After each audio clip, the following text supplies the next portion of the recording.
Hi, everyone, and welcome back to Raise the Vibe with Liz. I'm your host, Liz Peterson, and today I'm pleased to have Ngarene Stevens joining me all the way from New Zealand to discuss bringing spirit into the physical form and all about sound healing.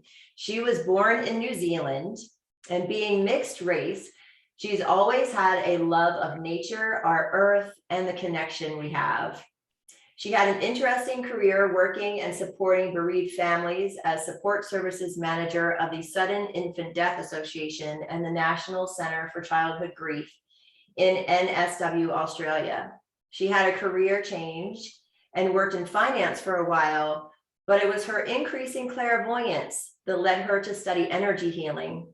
Then she heard the sounds of the Tibetan Bowl, and that was it for her. She studied with RJ in northern Thailand and did 2 Gong courses while there.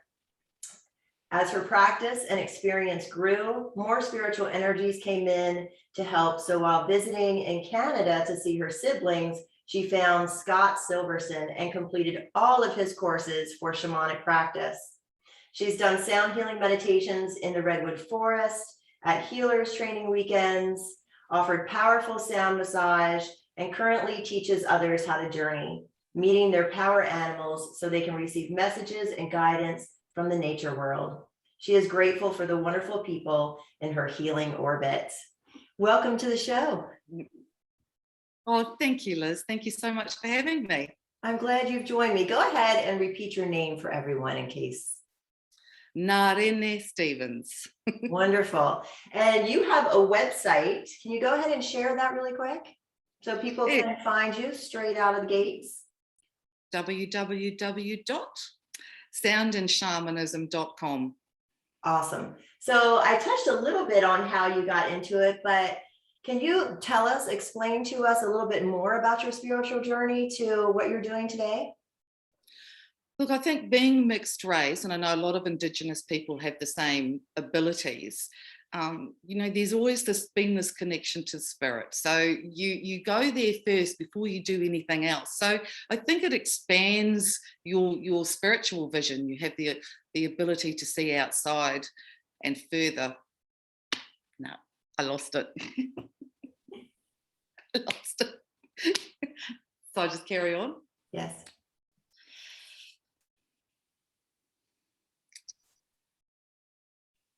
One of the common things with Indigenous people is the hierarchy system, where spirit and nature come first and human beings become second. So, I was brought up in an environment where we always acknowledged our tupuna, who are our ancestors. We acknowledged Mother Earth, which is Papatuanuku, Father Sky, which is Rangi, and we had a very strong connection with the waters and the clouds, and that spiritual connection, it stays with you and it just expands your awareness to your surroundings. So, I was always brought up with that. As I got older, my own clairvoyance and intuition started to strengthen. And then over time, as I had more time to myself, once my sons had actually grown up and gone, I decided I was going to sort of develop that part of it. So I could really have a strong connection with nature and be able to bring in the messages and the guidance. But also, living in the physical world, I needed to balance that out because that's what manifesting our reality is all about. That's awesome. That's great. So the sound healing part of it, can you discuss that a little bit and your journey into sound healing and how you use that currently in your life and your practice? Yes. So, sound healing, one of the things I really loved about sound healing was the science of it, because it was biology. Every living thing is vibrating. It has to, because it's drawing up food. It's reacting to photosynthesis with the sun and everything around. So everything's got a vibration. The earth has a natural vibration. That's why she's able to regenerate after fire and flood. She starts coming back to life. And it's that vibration in the body. And that's what I really felt drawn to with the sound healing, because that's what it does. It taps into the vibrations in your system, or everything that's moving, the meridian system, where you've got your energy going through that vein-like network. And so and it was able to, with that, I was able to reduce people's pain. You know, it really made a difference to get rid of all of those blockages in their system. So, you know, I was really getting it. I just loved it. The whole thing, it just resonated with me. And the more I worked with people, the more effective I saw it. You know, I have worked with cancer patients, where my role was to actually prepare them for the treatment that they were going to have. So their body was operating at the best, at the maximum potential, so that they could actually manage and absorb a lot of the radiation that was going into them. So, but it was during that time that I was actually treating patients that I started to feel and actually see energies coming in to help. They were usually connected to my client, but they were coming in to sort of help me. So then I'm starting to think, okay, I've got this biology thing happening here with the sound and the vibration, but there's more. There's more to be had with this. So that's when I started to think, okay. And shamanism was interesting for me because it was a real connection with nature spirits, to really be able to, you know, get the messages and receive guidance from the natural world around you. So it was sort of like a natural progression. And then it all just started to knit together for me.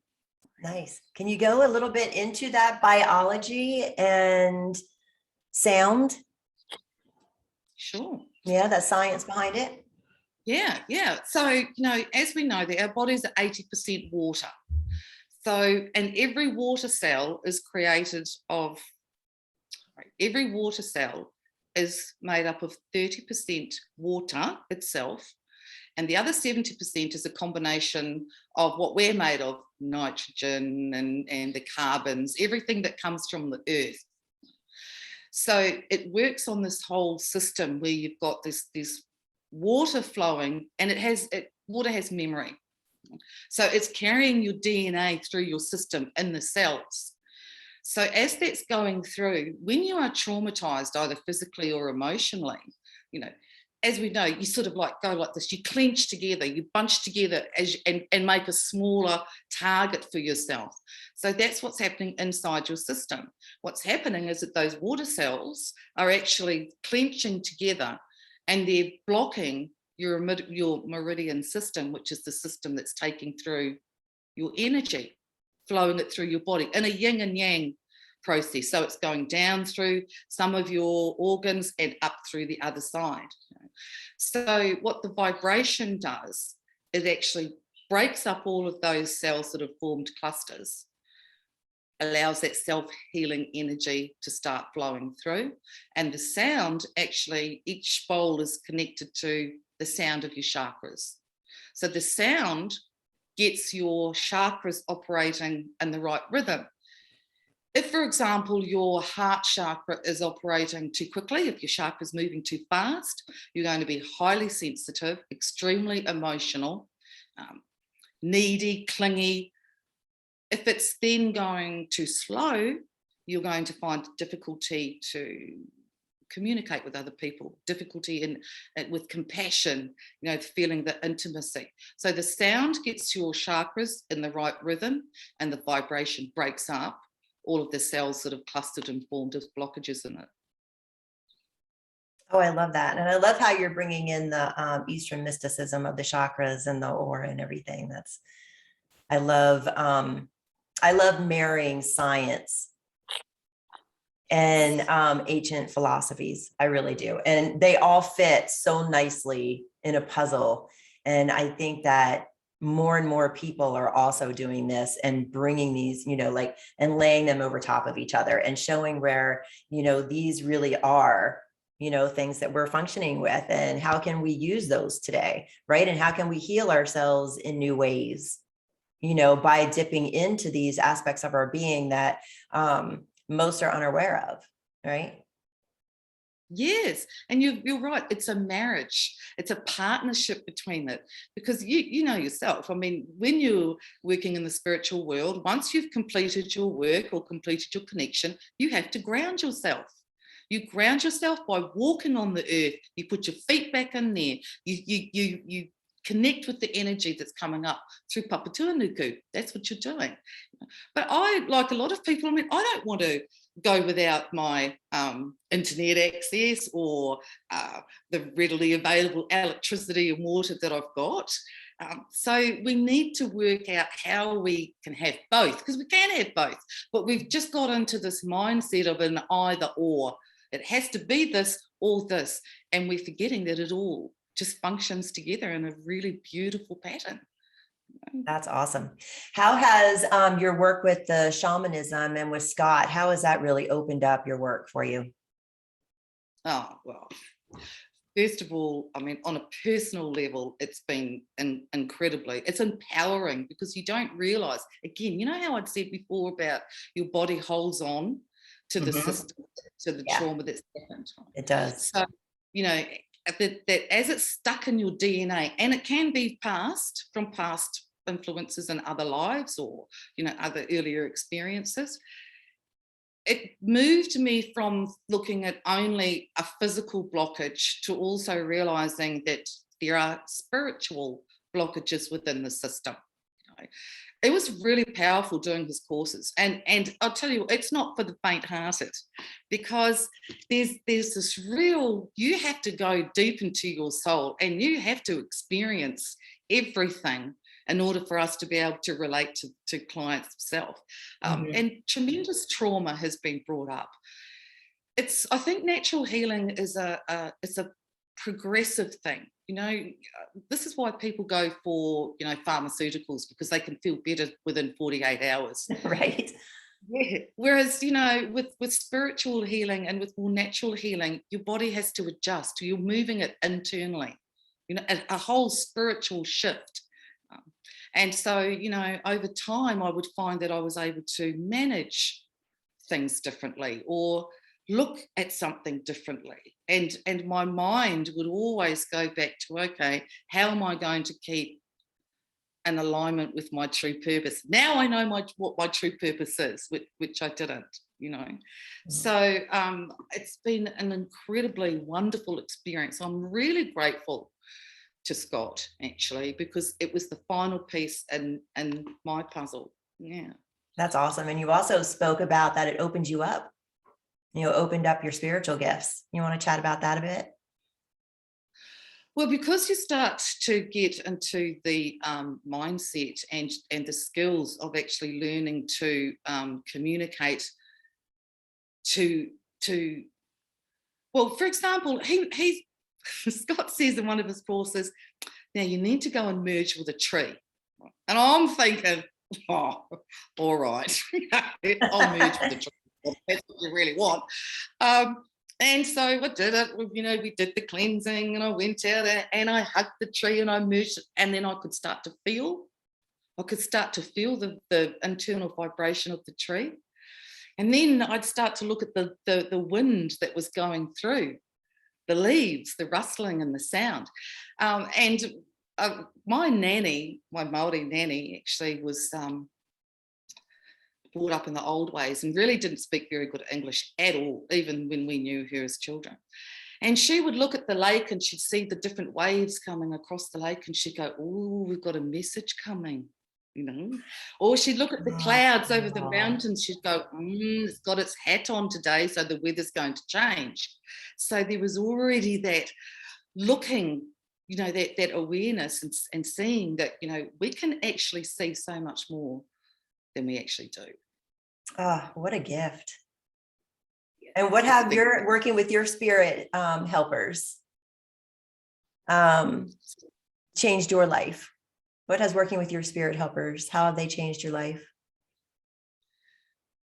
There's a relief that comes, because you go, you know, sometimes we would go to Scott and go, oh, we've got a problem. His first response was, have you journeyed on it? And go, oh, yeah, all right. So, you know, there's this comfort. There's this comfort to go, I've got a problem. I'm going to go and speak to my tribal council or my particular healer.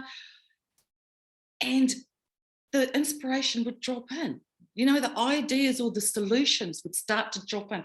I actually do feel it quite strongly what I call like downloads, you know, when you're downloading something on the computer. And I Mhm. can actually Yes. feel the heat coming in. Yeah, and I can feel it and I go, okay, there's a vibrational shift here, there's some sort of change. It's really made a tremendous difference to how I operate on a daily level. And there's a comfort that comes with it, and there's a relief that comes with it, and an awe. Every day you go, whoa, they really work. You know, it's been fabulous. And what do you call them? Are they guides? Are they angels? Spirit helpers? God, all that is? You know, how are you Yes. feeling that comes in for you? Well, for me, I have a relationship with God, and I'm Christian, so that's what I call them. Yeah, whatever. Um, I have got my tribal people, which is my tribal council. So I will go and visit them. I go to the upper world to visit the spiritual helpers, and I go to the lower world to visit my animal helpers. So I've got a tribal council up there, and I've got a spiritual helper that actually is specifically when I want to do healing for clients. So I'll go to him because we do like a body scan. We can actually body scan them and see where the irritations are, and sort of we work like that. So that's what I refer. I've got my tribal council, my spiritual helpers, and then I've got God who's got my back. Awesome. And then you said upper world and lower world. So for our listeners who aren't familiar, could you explain? Oh, so there, in shamanism, you have a connection with nature.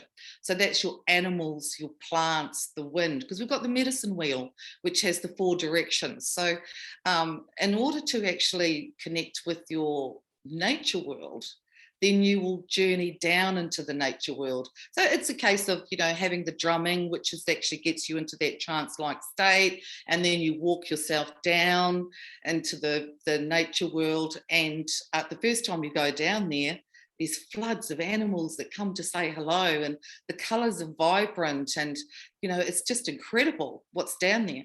And one of the familiar questions that we've all had is, how do I know that, you know, this isn't just my imagination? How do I know that this is real? And Scott's answer to that is, if it's your imagination, everything will be perfect. That's the fantasy. Oh, I love that. When that's really happening to you, because, you know, you'd go down and you'd go, you come back and you'd feel like it wasn't a really good journey, or you didn't get the messages, and you're going, that's the difference.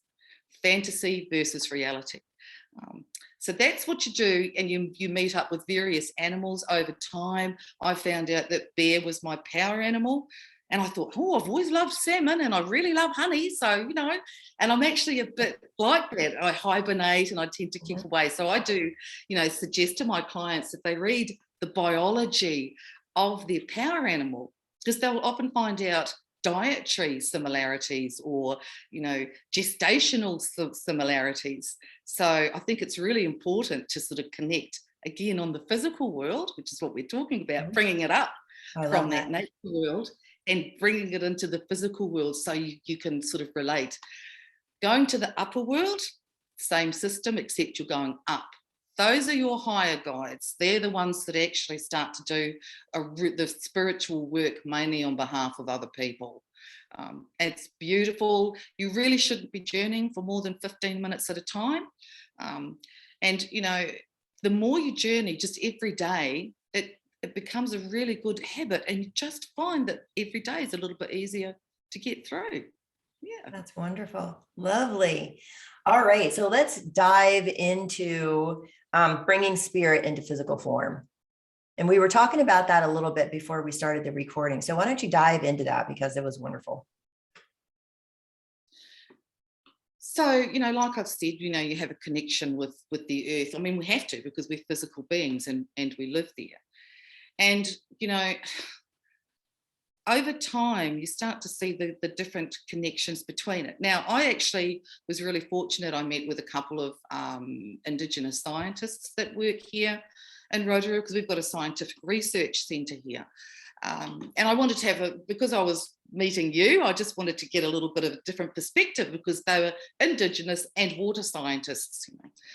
And I said to them, you know, so do we do specific ceremonies for our land and water? Because I know that Aboriginals do, with smoking ceremonies and the water healing, and you'll find that Indigenous Americans, the First Nationals, they do the same. They hold many prayer meetings over water and land, and I wasn't aware that we did any, but you know, we have different iwis, which are called tribes, and we have some different processes. Anyway, I said to them, look, do we do anything in particular? And they went, no, but if we take a pebble from the beach, we have to replace it with something else, because the world is connected. It is there for a reason. It's the mathematics, you know, it's the geometry of having things in alignment that are all placed for a specific purpose. And Sylvia comes from a long line of earth scientists, and Corey was a young scientist who'd been brought up in Australia but had that call. We have what's called Māoritanga, and Māoritanga is a spiritual calling. So a lot of us who have spent time overseas, like I have, you start to get this calling across the waters, you know, and it starts to bring you home. And that's what happened to this young man. So, you know, as I was thinking about it, I'm going, yeah, you know, we've got the geometry there, we've got the mathematics there. I'm aware that the First Nationals in your country, yeah, you're in the USA. The First Nationals, yeah, whatever. Sorry, I get a little bit confused about what I'm supposed to call them, but anyway, the First Nationals of the United States and Canada, they perform rain dances.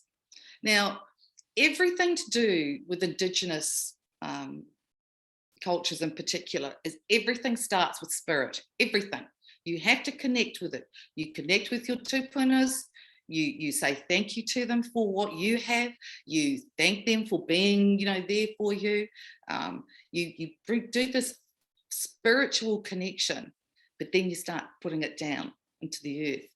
So, you know, the rain dances that the First Nationals did was incredible, because everything in science came together. It was the physics. So they would do the stamping, and that would bring in the vibration. It would start to break up some of the particles. And as the particles started to break and drift off with the wind, they would collect and get larger. And then they'd start to move across the waters. And then it would start to get the water, and it would start to go up to the clouds and all of that. How they knew to do that, that's the spiritual inspiration. But that's the connection. The connection is start with spirit, and then you bring it into the physical world, and the science makes it happen. Gosh, that's beautiful. That's amazing. And how can we do that more in our daily life? Because I think it really is important moving forward that we do that we combine the two, that we remember that we are part of the planet, you know, and working, you know, it's not even a symbiotic relationship. It's an all-inclusive relationship. We are part of, you know, the whole and the planet. So how do we, you know, bring that more fully, you know, into our everyday lives? You know, we're waking up and we're getting our kids ready for school and getting them off to school, and we're working. And how do we weave this into our life to bring this in more fully into being? Well, with our land, like I talked about communal land, at the moment, we're actually putting some of our communal land into what's called papakayana, which is actually housing. Now, what I'm wanting to do is for us to start working with the ley lines, which is the energy lines that are underneath the earth crust, and the wind direction and the sun direction, so that we know when we build these wharis, they're actually going to be facing the right direction. Facing it to start the day with the sun, which is going to obviously warm up your home, but also for us starting the day with the sun is an acknowledgement that we've been given another new day. You know, and we thank God for the blessing that we have for another new day.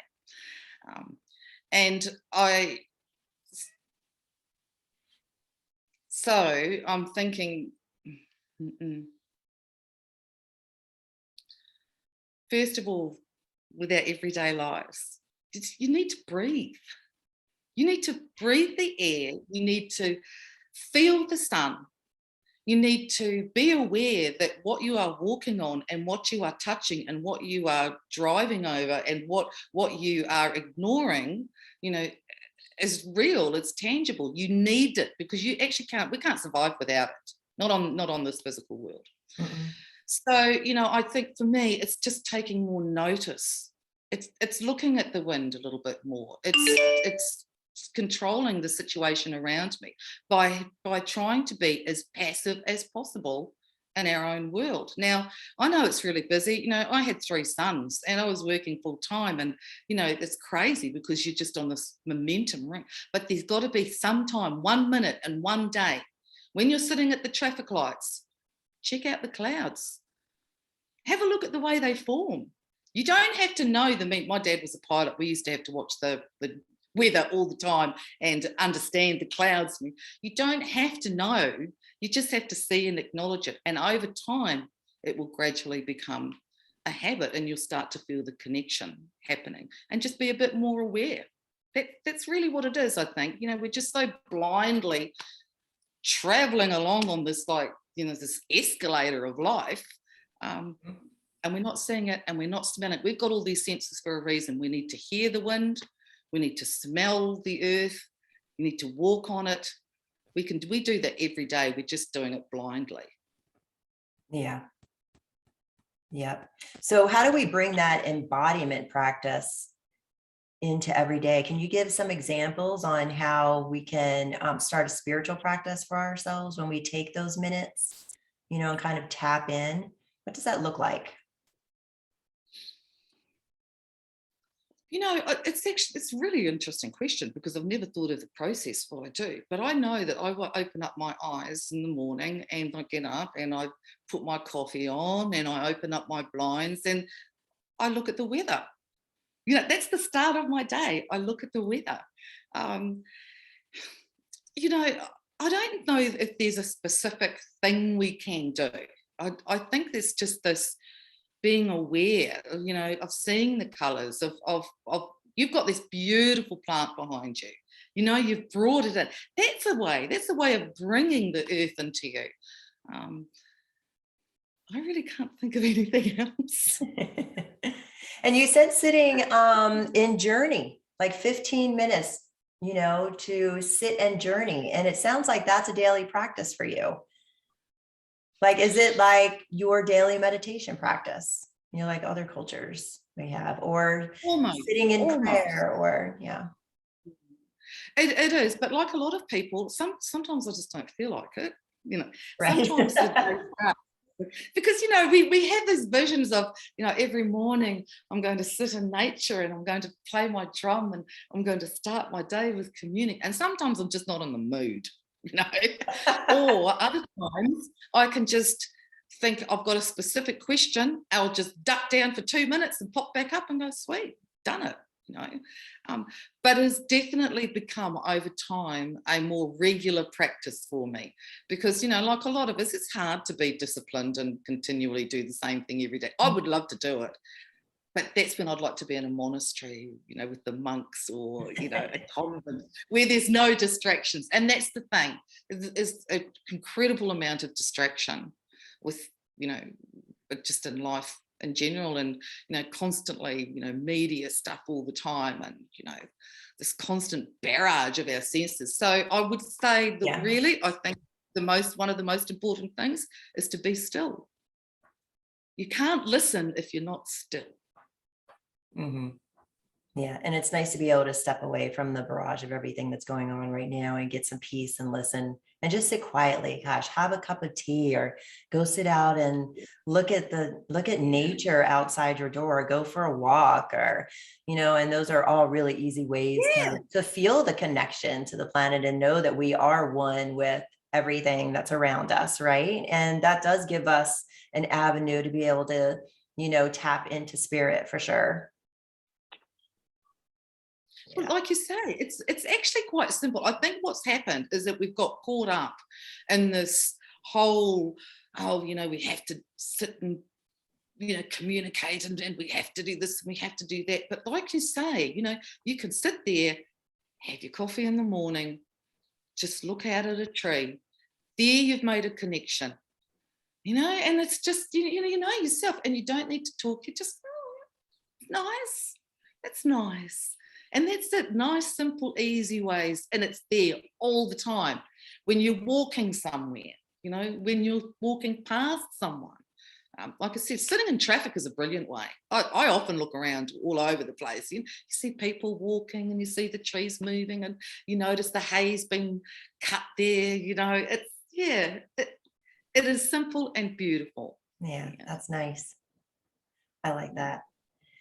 And being able to bring these practices into with everything that's going on in society, that either or mentality, that's going on today, to be able to tap into that spirit and, kind of erase that polarity a little bit and realize that we are, this one huge family on this one planet, trying to function and weed through all the mess, right? Be able to tap into that, I think, is a really good thing, these days. What do you think? I think it's vital. We're often, we're barraged all the time, climate change, and, we've got to save the planet. It's completely the reverse. This planet can wipe us out in a nanosecond. It isn't about the Earth's survival. It's about us. It's about our survival on this planet. And I would like to see changes made. Like, we're constantly building cities, popping them up wherever. We're not looking at the environment that it's in. We're not working with the energy lines underneath the crust of the earth. We're not working with the wind direction so that we can have natural ventilation, natural cooling. We're not working with anything. We're just like plonking stuff down wherever it seems to be, suitable and cheap. And that's not helping us as human beings, because we're against the grid. We're getting up in the morning, and instead of facing the sun in the morning, we're facing a colder day. We're facing the gloom. Instead of being able to go to bed at night knowing that the northwest wind will come through and cool your house, we're not being able to do any of that. So, we've got to make some basic and massive changes on how we live and where we put our feet. I love that.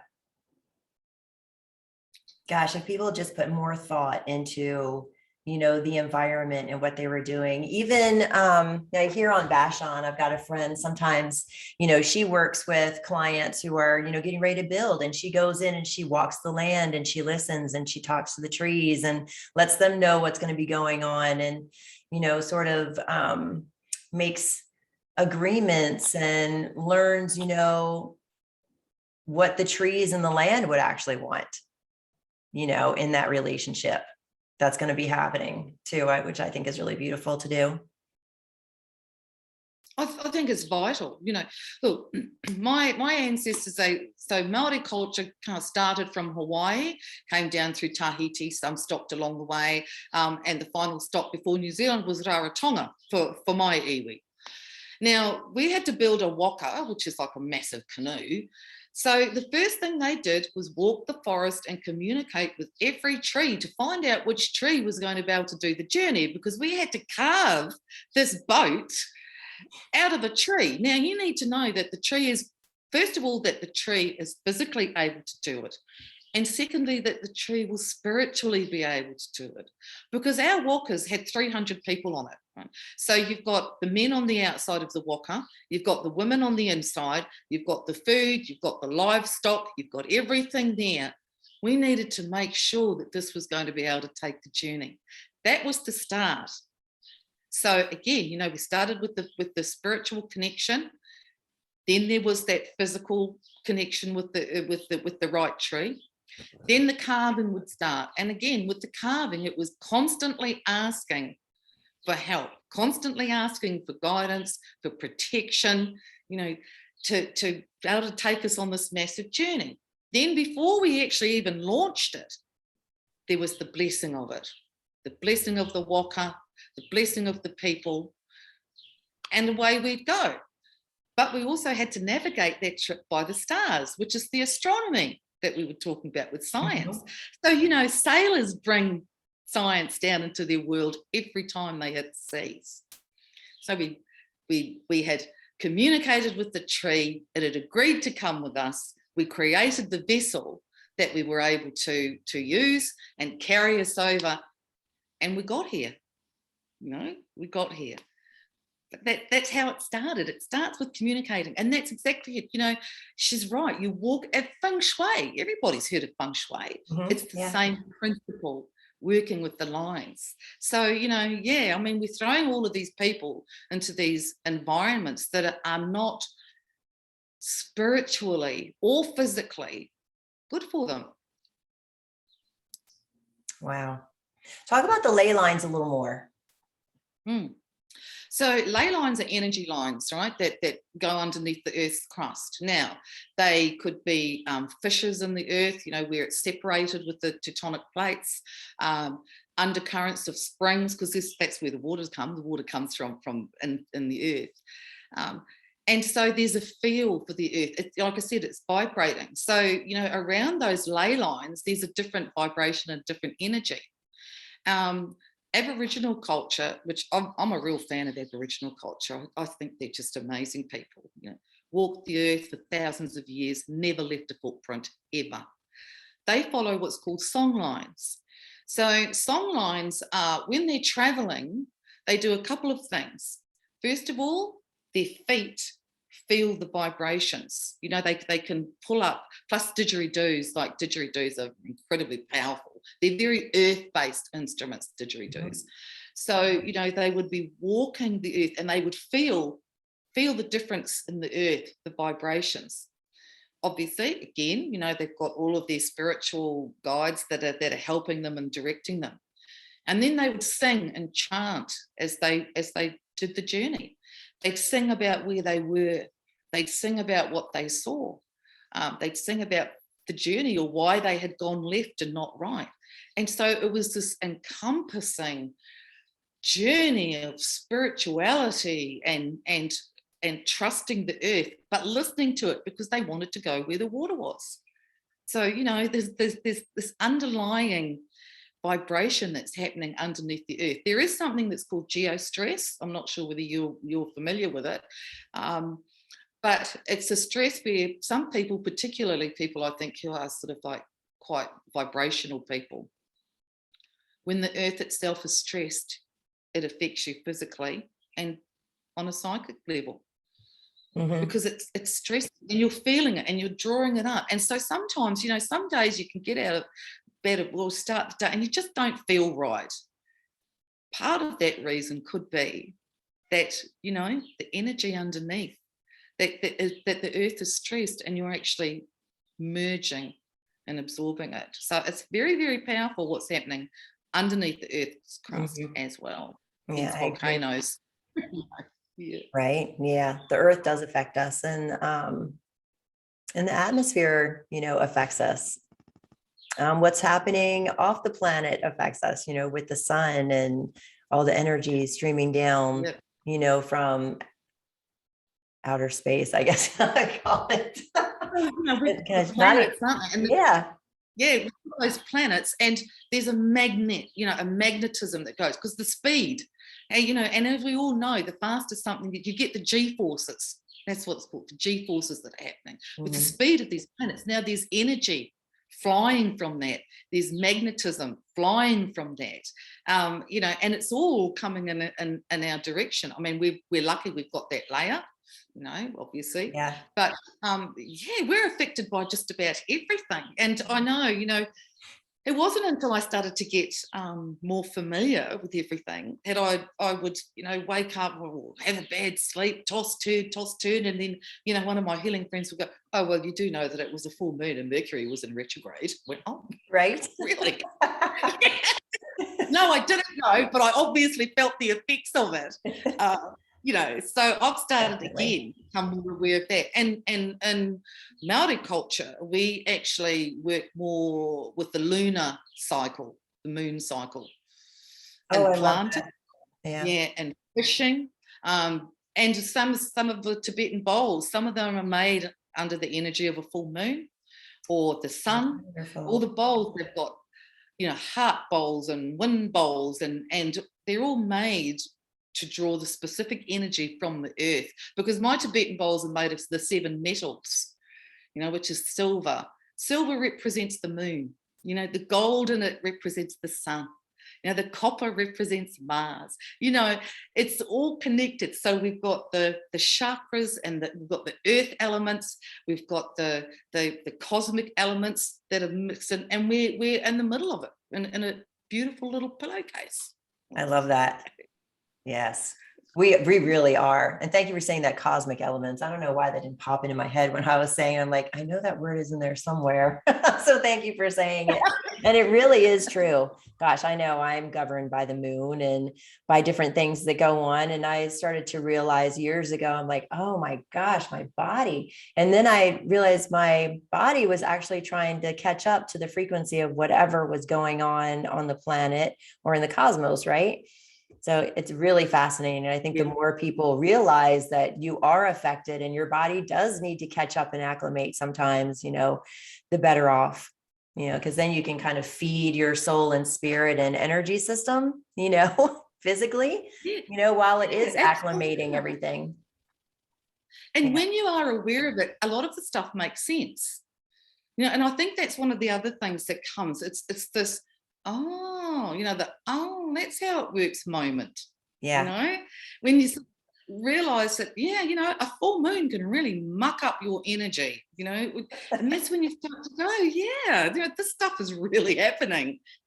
It's amazing and it's wonderful. Mm-hmm. And yes. I would just like us to stop being so singular in the way we're doing things and the way we're looking at things. And, we can take this from here and plant it in the earth, and, we can smell the wind from there and know that a message is coming. It's just fabulous. It's a whole universe out there. So for the people listening who want to tap in a little bit deeper and have these connections, what would you recommend?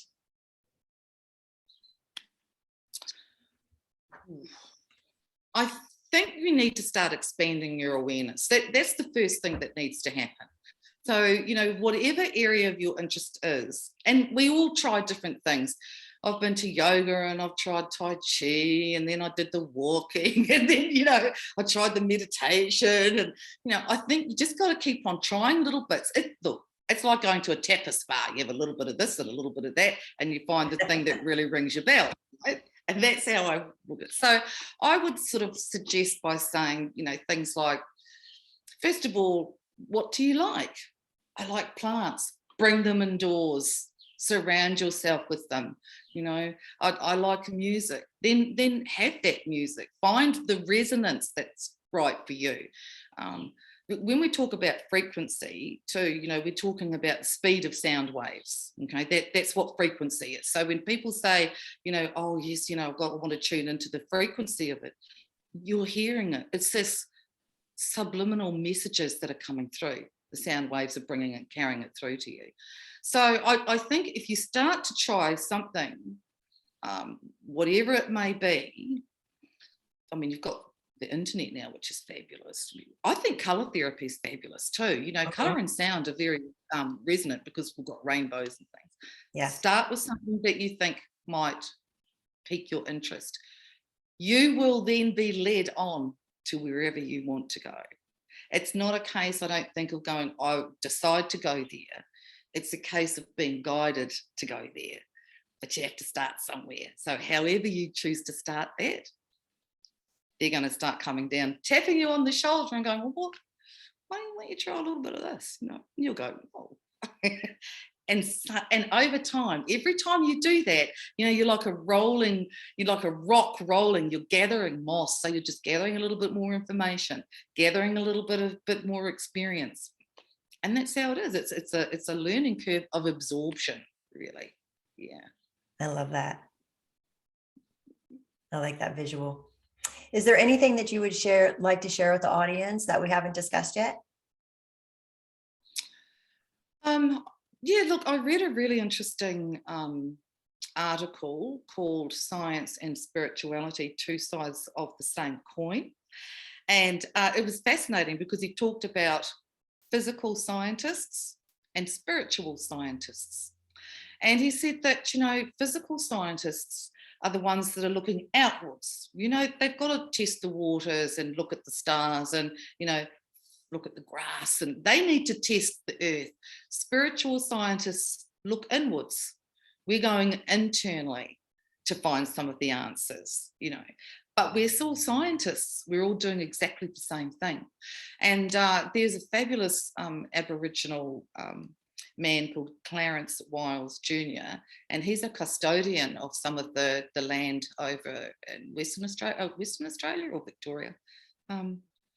And he said, look, we have rangers, but you still have to have a custodian. And that's the significant difference. What he was saying was, yes, we need a ranger to look at the earth, to make sure that things are clean and tidy, to make sure that we keep the rodents at bay, but you still have to have a custodian, because the custodian is the holistic one. The custodian who also acknowledges the spirituality.